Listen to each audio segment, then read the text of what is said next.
Hey everyone, thank you so much for joining me on Lessons from the Tank podcast. This week, I had the chance to sit down with Lee Phillips, who he and his son Trip were in season 10 with Le Glue, which is a temporary glue for keeping Legos stuck together. Awesome story and amazing lessons that you're going to want to listen to. Primarily, the fact that anyone can be an inventor. And this is the most important thing, if you don't have goals, you will never achieve them. You're going to get so much from this because I know I did. Enjoy. Hey, Lee, thank you so much for being part of the podcast here. How are things down south? Man, we're doing great, and I'm so glad to be a guest on your fine show. Yeah, so things have been a bit of a whirlwind for you and your family since you were on the show. And just to give a quick background, you and your son pitched to the Sharks a couple years ago with a company called Le Glue, right? Which is a product that you guys developed. Can you give us a little background for those that don't know? Yeah, my son, it was my son's idea, and it was a school project when he was in third grade. He came home and said, "Hey, Dad, I have the chance to make an invention or write a paper, and I don't want to write a paper." So he said, I've invented a few things in my life, develop products in the laboratory business. You kind of get into that world. And he said, how do you make an invention?" I said, "Well, you find a problem and then try to get a solution to solve the problem." So in about 30 minutes, he came in and said, "Hey, I've got it." And I'm thinking, yeah, right. He said, "My Delta airplane Lego that you brought me back keeps falling apart when I do a takeoff. I want a glue to hold it together, but not forever, so that I can take it back apart if I want to and not hurt the brick or the Lego." And I looked at him, I was like, "Dude, that's a pretty good idea." So it flourished from there. He ended up writing the paper, as a projection of what we would invent, and he won an international award for that invention thought process. And then we helped each other commercialize it and kind of put it into business. So from that point, we decided, he's always had the dream. He's loved Shark Tank, loved watching the show from 6 years old until at that point 10. So we ended up going to an open call and getting on the show, and that's kind of how it all began. That's amazing. First of all of us that are parents are really jealous, because I was proud of my son if he would get up and make his bed in third grade, let alone coming up with finding a problem and then at least imagining the solution. That's fantastic at that age. Yeah, being that we are in an industry that uses a lot of adhesives, I've got contacts with every major adhesive manufacturer, 3M on backwards. So we were able to describe what Trip was looking for, and then they guided us to what type of materials, what type of basis, what type of polymers would work for that. Because we're actually doing the opposite of what most glues do. We don't want normal glue to be releasable, like a super glue or Gorilla Glue. We want glues to hold until forever. So having a glue to be more temporary is a little bit of a challenge, but we were able to work, and Trip did a lot of the on-site testing. We would play with formulas and mix things in, and ended up, with what we thought worked as best could for what his usage was, and settled on that formula and started manufacturing it right here in our building. So as you guys were, and this was, my case, this was just like a little passion project, just something fun to do. Was that kind of what was going on with you guys? Like, you didn't have thoughts of Shark Tank early on. At least I didn't. It was just like, hey, there's a problem here. Let me try to solve it and see what happens. Is that? Yeah, I didn't have, visions of Shark Tank or even commercializing it when he first came up with the idea, but I went ahead and did a patent search, looked for anything similar, and didn't find anything. So the further we dug, the better the idea, became apparent. So we ended up, making some, and Amazon at that point in time was not like it is today. I mean, we're going, 5 years back. So we thought, well, we'll throw some out there, and people started buying, 3, 4, 5, 7, 10 units a day. And I'm like, well, dude, this is a good little side job for a 10-year-old. Right. And then it got bigger and bigger and bigger. And then he came up. If you got 30 seconds, they played a Absolutely. joke. They played a joke on me. I'm a big golfer, and I work in a town where there's a lot of high-end executives in the floor covering industry. So I'm playing golf with probably the three richest guys, not only in our town but in the country. Two of them are billionaires. So I'm playing golf with a couple of billionaires, Uh-huh. and I get a text because I had filled out some paperwork for Shark Tank. I get a text from my wife, and I'm on the sixth hole. I'm 2 under at the time. If you know anything about golf, that's pretty decent. Uh-huh. And she says Shark Tank called and left a message. And I'm like, holy crap, I can't believe this. We're going to get a 10-year-old on Shark Tank. I couldn't hardly tee the ball up on the next hole. I blow the thing 60 yards right. The same thing the next hole. So finally, the guys I'm playing with is like, what's wrong with you, dude? And so I started to tell them. And they didn't know about the invention. They didn't know about Shark Tank. We'd kind of kept it under wraps. So by the end of the day, it's all over the entire city that, Lee and Tripp are going to Shark Tank. And I've not even called them back yet. So I get home, and she hands me the telephone number, and Tripp's standing there smiling. Well, it's not a valid telephone number. And they both all go, April Fools. Oh, And it was no. April 1st. They've never gotten me with a joke. I'm a big prankster. That's the first time. And I mean, so now I've got to go back the next day and tell all these titans of our industry that it was a joke and it got pulled on me. So lo and behold, when we went to the open call, we did actually get projected to be on the show. I texted my 3 friends that were with me that day, and all I put was, it's real this time. So it was a really good, cool joke. But they did Tripp had aspirations early on of trying to get on Shark Tank. So it was part of his plan. It might not have been in my thoughts, but it was in his. It's funny. We had the exact opposite thing happen. So we got contacted. Shark Tank contacted us. We didn't go to an open enrollment or anything like that. They found us online, and when they contacted us, I thought it was a joke, so we didn't call them back. So that was so we got an email and a phone call, and I'm like, okay, somebody's because that's the thing you hear a lot as an inventor. Oh, you should go on Shark Tank. You should take this on Shark Tank. And, I'm like, oh, I'm just busy growing this little business. And so yeah, I mean, it took them 2 phone calls before we finally oh, maybe this is real, That's funny. Hung up on them. Yeah. Like, yeah, that's funny, Bill. Okay. Yeah. Yeah. But, well, that's fantastic. Now, how did for me? Now, I know children are a little bit more resilient than us, adults that are so worried about things that kids don't worry about. But how was your son going into this experience? It was one of the scariest moments that I've had. The scariest days was actually filming. How did he handle it? Was he pretty smooth?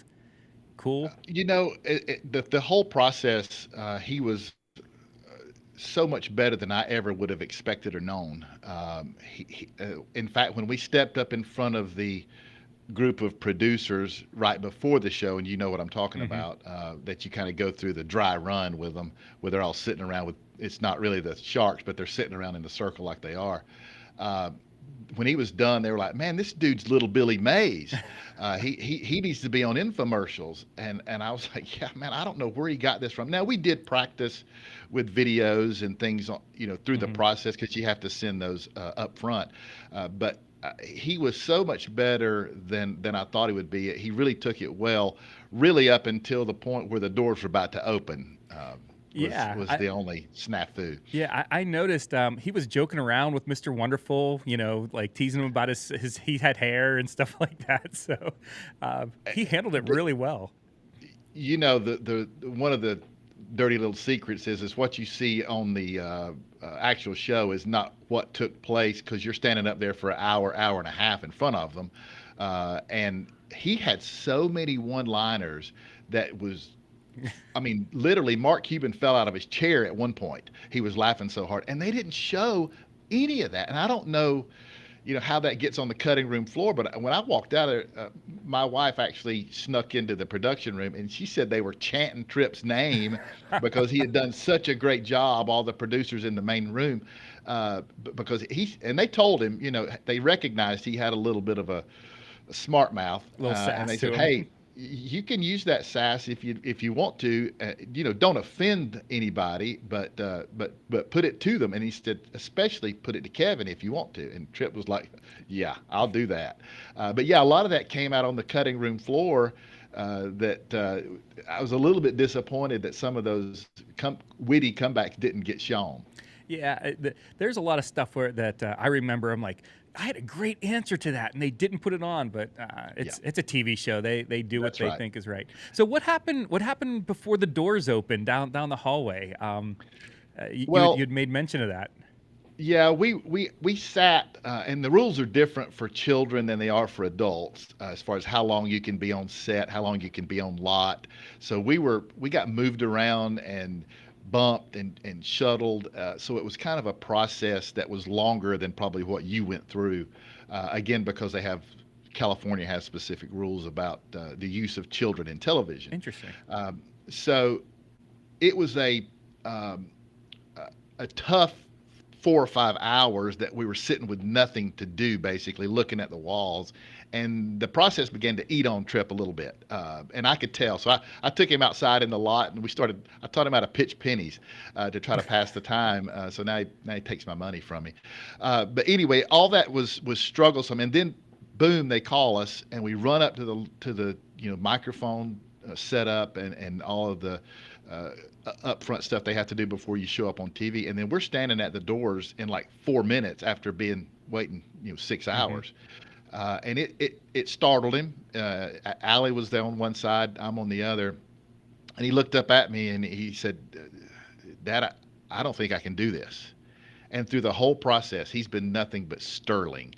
And I bent down. I looked over. Obviously, you're emotional because of the magnitude of what you believe that to be. So I'm already, on edge a little, and a proud, "Dad, you're smiling as big as you can." And when he says it, I'm like, the gravity hit me of what was on him. Right. He's the one doing the presenting. I wasn't going to talk much. So I bent down. Allie puts her hand up on his back, and I'm about to start crying at that point because she's comforting her big brother. And I bent down. I got face to face with him. I said, "Buddy, you've already done it. It's not what you're going to do. You've already done it. You got us here. It was your idea. It was your speech to the producers. It was your speech to the producers here in California. You've impressed them. You got us here to the Super Bowl of business. And if you can't do it, there's nobody better than your dad to take your place. I know what you're going to say. I know what you're going to do. I've been with you the whole process. I've let you lead it, but if you can't make it, I can." I was there to be able to support him like he had done for us, as a family. So it really meant a lot to me to be able to let him know that whatever happens, dude, your dad's got your back. Right. I'm here for you. He looked up at me, kind of wiped a little tear off his eye, and he went, "I got this." Oh, man. And man, those doors opened, and he was good the whole rest of the time. So again, it even made me more proud to know that he struggled through that, but then he persevered and he accomplished the task. He started the task and he finished the task. So it was a really good moment for me. You can take the television, the money, everything that was there, leave me with that memory, and I'm okay. That is fantastic because there are there's great experiences people have with Shark Tank. There's bad experiences people have, as far as us that have walked down that hallway. But to have something like that little golden nugget, that it didn't matter what came out of it, what the result was, whether you guys got on TV or you got a deal or not. Man, that is something that you guys will have forever, and that's fantastic. It's my, other than probably the birth of my two children, the most vivid memory that I've got as a proud father. It was, again, well worth the effort and time just to achieve that moment, in my opinion. Yeah, my son works for me at our manufacturing plant. It's down the street from where I am now. I almost want to go and give him a hug on the way home, just after listening to you. So, But that's great. Now, one of the things that, of course, we love hearing these stories, and I know that a lot of the listeners love hearing the behind the scenes, the things that happen to us. But we want to try to give them some lessons that we've learned, through this process. Because one of the things that you had mentioned, the Super Bowl of business, and we actually talked about it beforehand, before we aired, saying it exactly the same way. Like, this is something that small businesses, this is something that not many companies get to achieve, that not many companies get to go and have this type of exposure and things like that.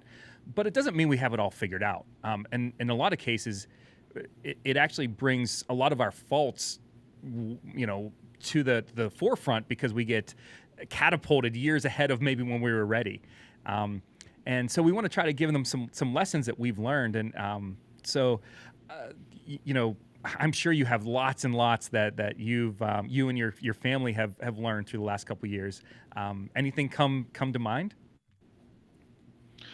Well, yeah, one of the things that differentiates a Shark Tank entrepreneur from a general entrepreneur is the fame, and I'm not meaning that as bragging. Fame can be positive or it can be negative. Sure. But when we finish up with the episode, Trip gets literally hundreds of phone calls for interviews, television, speak at this college, speak at this university, speak at this high school, and that's a pull on your time, and you're trying to run in our case, a side business from our real jobs. So there's only a finite amount of time in person's day. And obviously he's got to pass school and then continue to do his homework and still kind of run a business on the backside.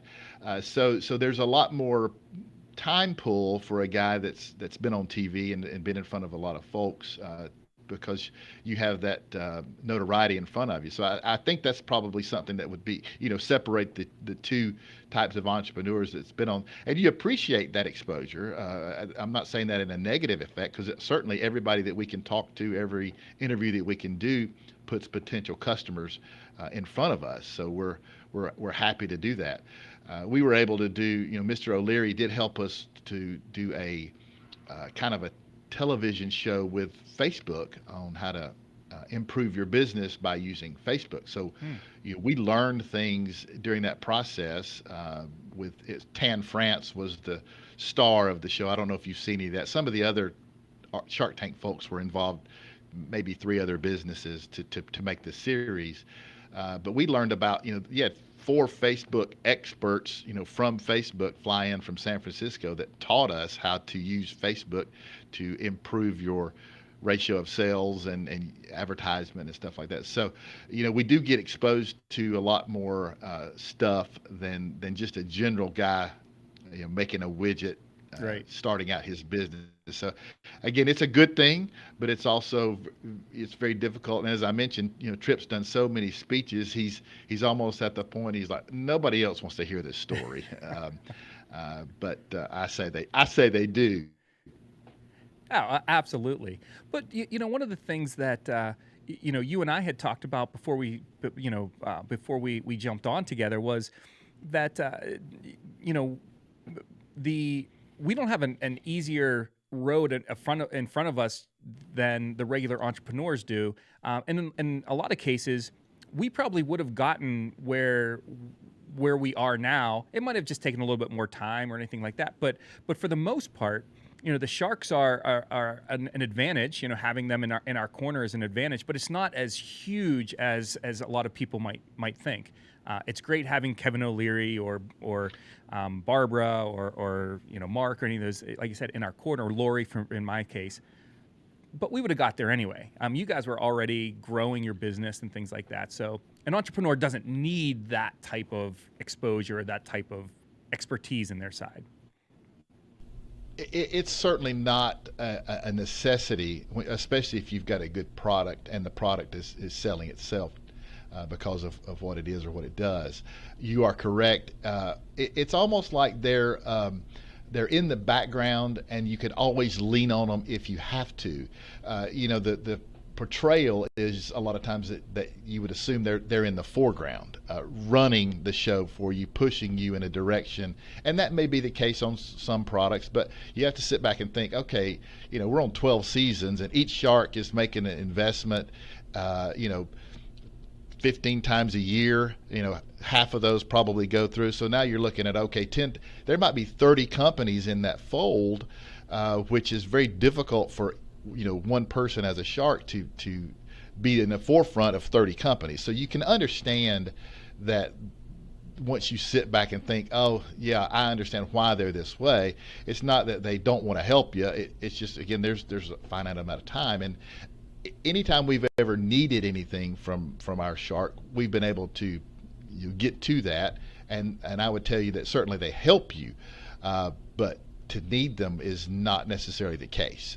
You're right that you would make it as an entrepreneur if you've got that business savvy and business acumen and the product.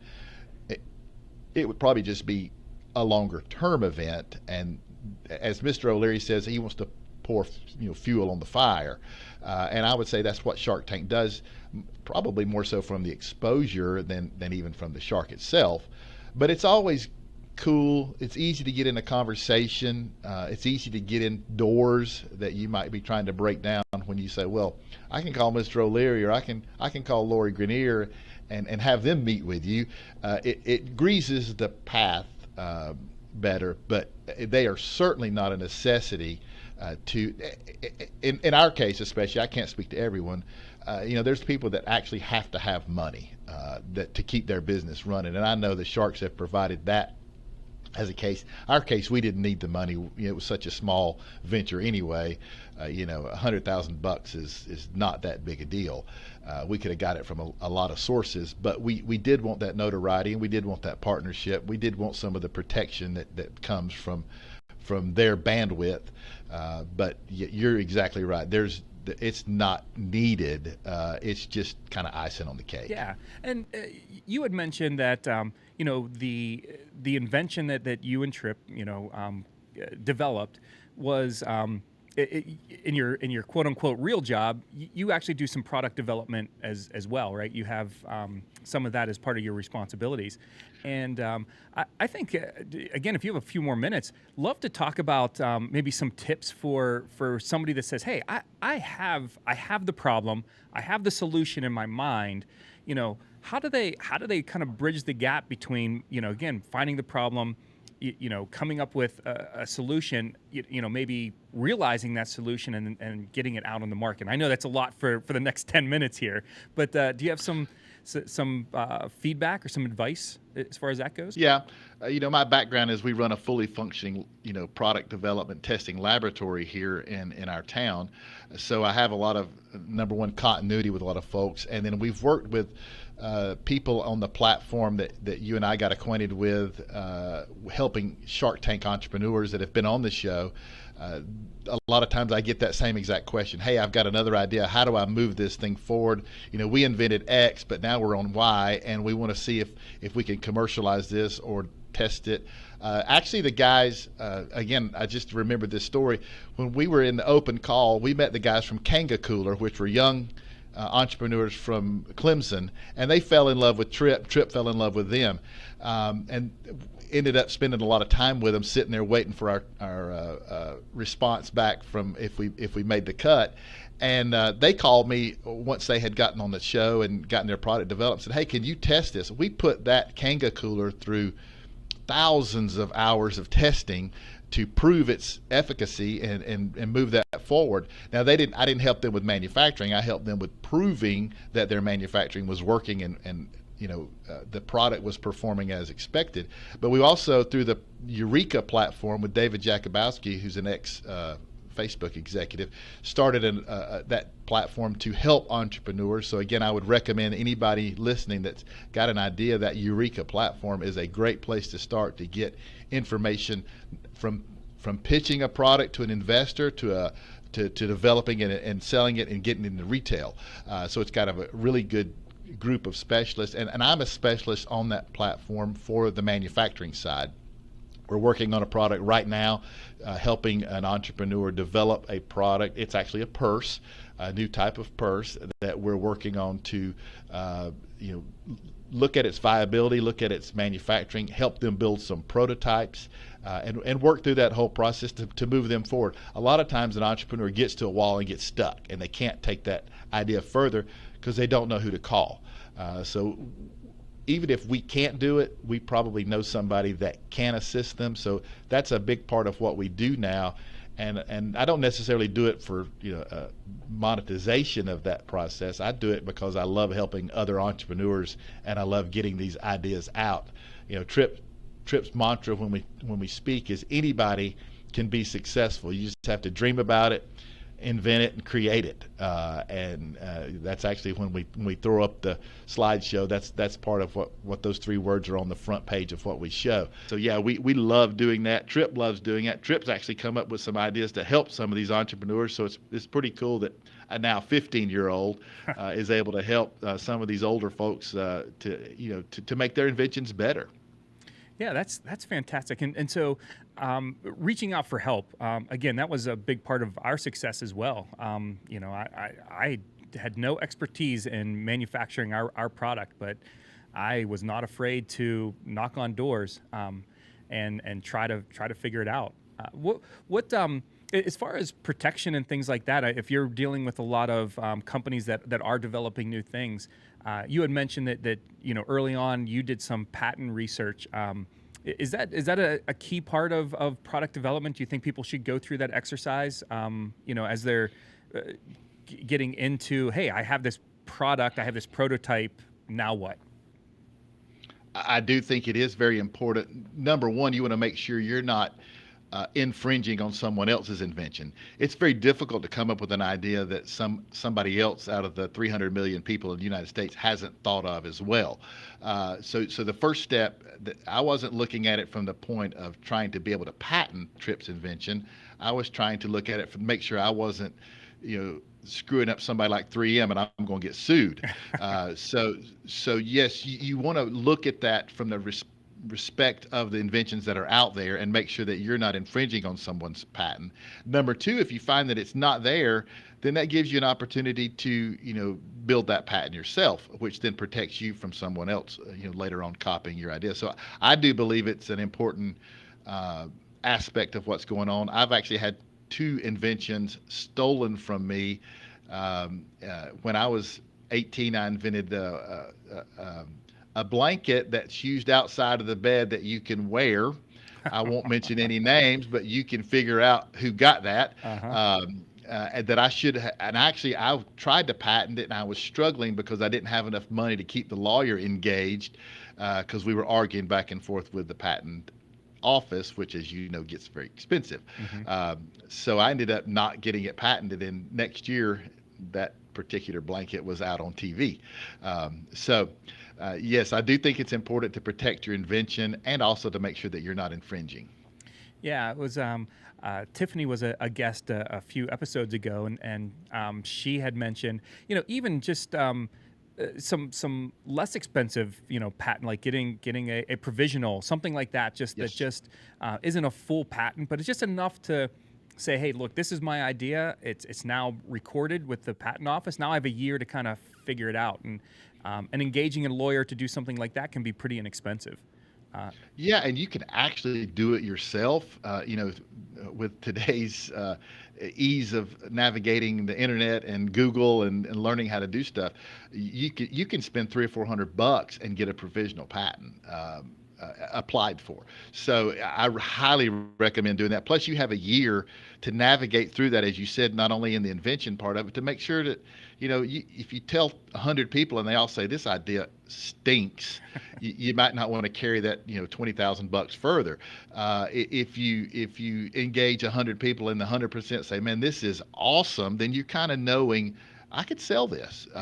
You know, it's possible. So it gives you some time not only to look at the viability of the invention, but also the viability of commercializing it.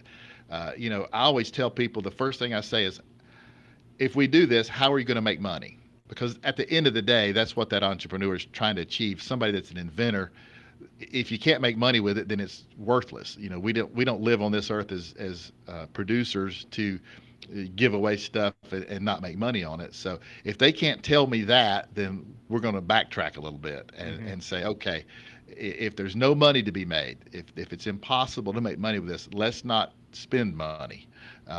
If you can't commercialize it, if you can't find a way to be profitable, it's not worth moving forward with. So not only do we advise them in the aspects of IP, trademarks, building a product. We've already been down this road a couple of times, and we know how to advise, help people like Tiffany does. She's awesome in that respect. You see all the posts that she creates for, helping those moms with inventions and ladies with inventions. Yep. And people, and she's helped us. We've leaned on her several times.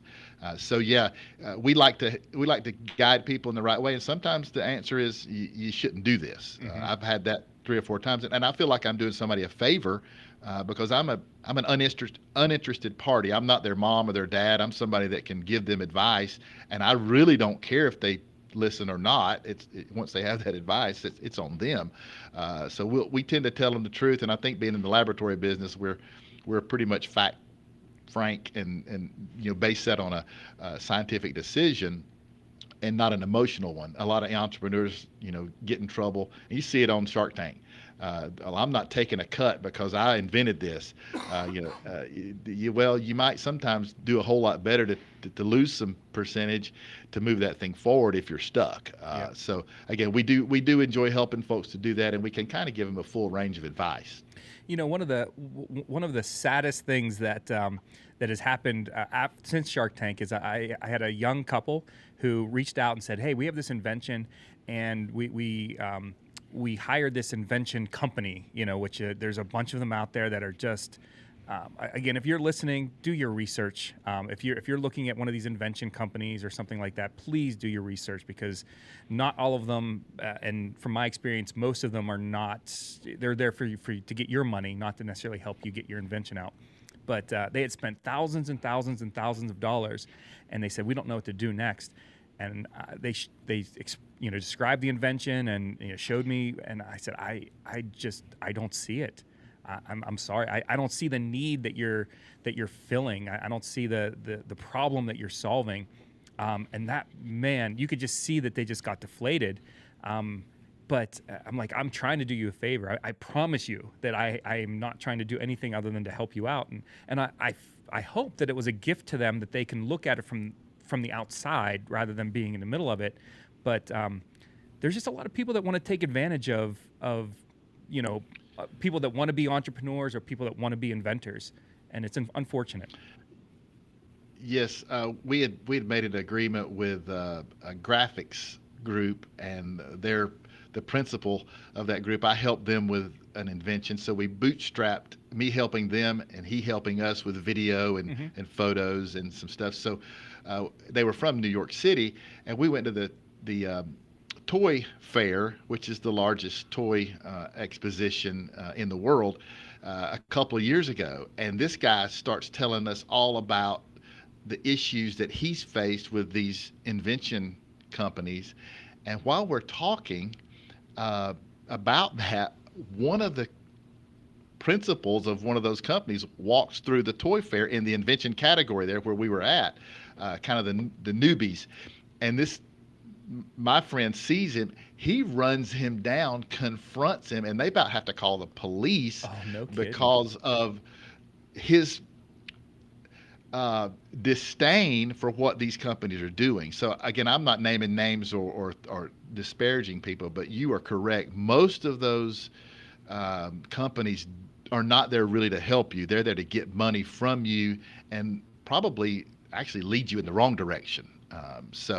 It's getting to somebody like us that have been through it. We understand the empathy side, the sympathy side. We're going to help people, and our time's worth something, so we deserve to be compensated. But I'm not going to say, hey, throw me 10 grand out here and I'll help you see if you can get a patent. That's not going to be the case. So I would advise people to stay away from that stuff. I might get sued for saying that, but I would not spend my money with any of these companies that we're gonna write your patent for you. We're gonna have a little book. A lot of times they steal the invention. I mean, I'm absolutely certain and have proof that's the case from other inventors like you just described talking to me, and I'm like, dude, you just got robbed, and you paid $10,000 to get robbed. So yeah, I would look very closely and deeply into who I was doing business with. I always offer to sign NDAs with anybody before they even start talking to me.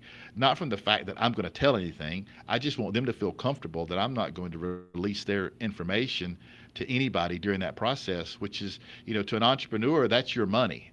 Your invention is your potential money. And if I'm going to steal it and run away with it, I might as well be robbing a bank.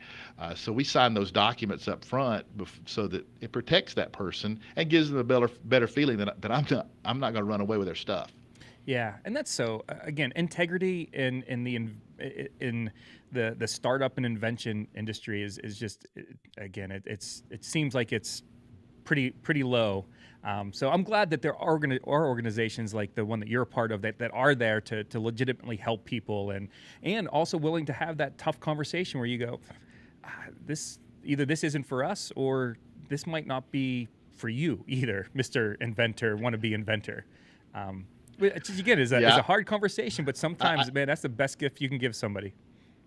I use I use the example of you're 18 years old and you're dating a girl that's your mom's not really happy with, and she comes in and says, "Hey, you need to avoid this lady, or you're going to get in trouble down the road." And that kind of advice, while it hurts you at the time, helps you in the future. So I always say, I'm kind of like your new mom here. If you got a bad idea, I'm going to tell you, not because I don't like you, but it's because I do like you, and I want you to succeed. So yeah, that sometimes saying no is the best advice. Man. Well, I have to tell you, Lee, this has been an amazing conversation. I really appreciate your time. I know that all of our listeners got some good stuff, especially over the last 15 minutes. If you're an inventor or want to be inventor, the last 15 minutes of this has been fantastic. So I really appreciate it. Any last pieces of wisdom for everybody that's listening? I'll say what Tripp always says: anybody can be a millionaire. You got to set the goal before you can achieve the goal. If you don't set a goal, you'll never achieve it. He ends every speech with that statement: is if you don't set a goal, you'll never achieve it. So set that goal, move forward. Even if you fail, you've moved forward. Man, I could not have wrapped it up any better. That was fantastic. So thank you so much, Lee. Thank you, Joe. I've enjoyed it. Thank you so much for tuning in to another episode of Lessons from the Tank. If you got value from today's podcast, we encourage you to subscribe to the podcast so you're notified when a new episode is posted. If you'd like to support our podcast, we encourage you to review it and share it with a friend. Thank you, and we'll see you on the next episode.